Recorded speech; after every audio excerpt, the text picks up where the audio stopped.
पूरे देश में एक ही महिला मुख्यमंत्री, और आज हम वुमेन एम्पावरमेंट की बात करते हैं। Mamata Banerjee lady of substance हैं। ये भी देखा है हमारे कुछ मित्रों का और खासकर हमारे भारतीय जनता पार्टी के दोस्तों ने। वो जो है जब कोई मौका मिलता है ऐसा लगता है बहुत डिस्परेट हो गए हैं, बहुत फ्रस्ट्रेटेड हो गए हैं। कोई भी घटना होती है, भले ही बहुत जघन्य घटना है, लेकिन सीधे मुख्यमंत्री पे ही आरोप लगाते हैं। अभी आपने देखा होगा कुछ दिन पहले संदेश खाली में किस तरह से उन्होंने मुख्यमंत्री का वहां भी कहा था इस्तीफा दो। इस तरह से बातें कर रहे हैं। ममता बनर्जी को इस्तीफा देनी चाहिए।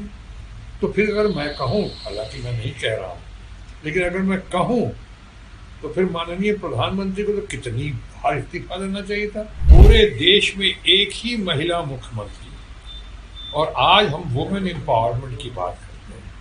Mamata Banerjee lady of substance हैं, और वो कितना स्ट्रगल करके यानी सड़क से आज यहाँ पहुंची हैं। कितने उन्होंने जख्म खाए हैं, कितनी चोट मिली है उनको, कितनी तकलीफ हुई है। उसके बाद उन्होंने अपने आप को ट्राइड, टेस्टेड और सक्सेसफुल लीडर साबित कर दिया है। पूरे देश को, समाज को उनके ऊपर गौरव है।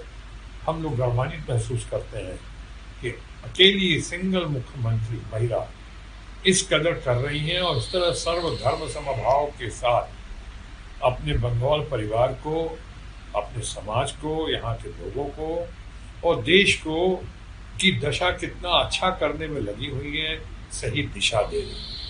हम उनकी बहुत सराहना करते हैं। लेकिन ये भी देखा है हमारे कुछ मित्रों का और खासकर हमारे भारतीय जनता पार्टी के दोस्तों ने। वो जो है जब कोई मौका मिलता है ऐसा लगता है बहुत डिस्परेट हो गए हैं, बहुत फ्रस्ट्रेटेड हो गए हैं।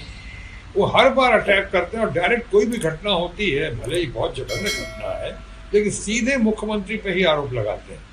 अभी आपने देखा होगा कुछ दिन पहले संदेश खाली में किस तरह से उन्होंने मुख्यमंत्री का वहां भी कहा था इस्तीफा दो, और मुख्यमंत्री के ऊपर कैसी कैसी बातें कही, अपमान करने की कोशिश की। यहाँ तक कहा कि मुख्यमंत्री को शर्म नहीं आती है। ये बड़ी शर्मनाक बात है। और देखिए उसका लोगों ने कैसे जवाब दिया, और खासकर यहाँ का सेक्रेटरी जनरल, बहुत बढ़िया यूथ आइकॉनिक डैशिंग लीडर है यहाँ का, अभिषेक बनर्जी। उन्होंने कैसे उनको पर्दाफाश किया, उनके वीडियो के जरिए, उनका ऑपरेशन करके, वीडियो ऑपरेशन के जरिए कैसे रिकॉर्डिंग करके सारी बातें सामने लाने की कैसे मिली भगत थी यहाँ के सेंट्रल रूलिंग पार्टी और यहाँ के बीजेपी के कुछ दोस्तों की कारस्तानी थी। ये कारनामा था और ये एक्सपोज हुआ, लोगों को समझ में आ गया। यहाँ भी इस तरह की बात करना, अगर कुछ त्रुटियां हुई हैं तो उसकी इंक्वायरी हो रही है। अगर उसकी इंक्वायरी हो रही है, हाईकोर्ट पर फैसला आएगा, सीबीआई अपनी जांच की रिपोर्ट देगा, उसके बाद बात करें तो ज़्यादा बेहतर होगा।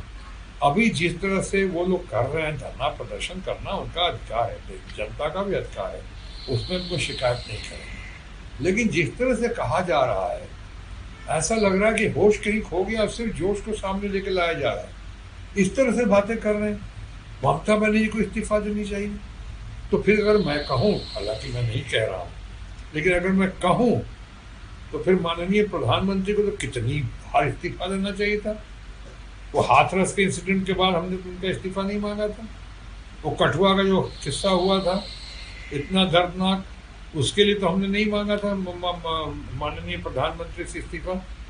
तो उनके लोग कहीं घूम फिर के अधिकारी की बात नहीं करते हैं, ऑफिशियल्स की बात नहीं करते, सीधे कहते हैं ममता जी, चूंकि महिला मुख्यमंत्री है अकेली, और एक तरफ आप बात करते हो वुमेन एम्पावरमेंट की।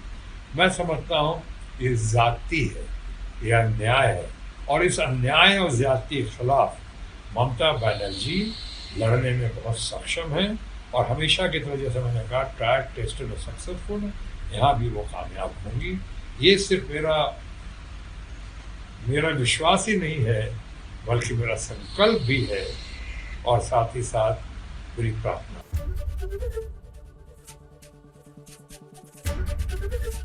एबीपी गंगा, खबर आपकी, जुबान आपकी।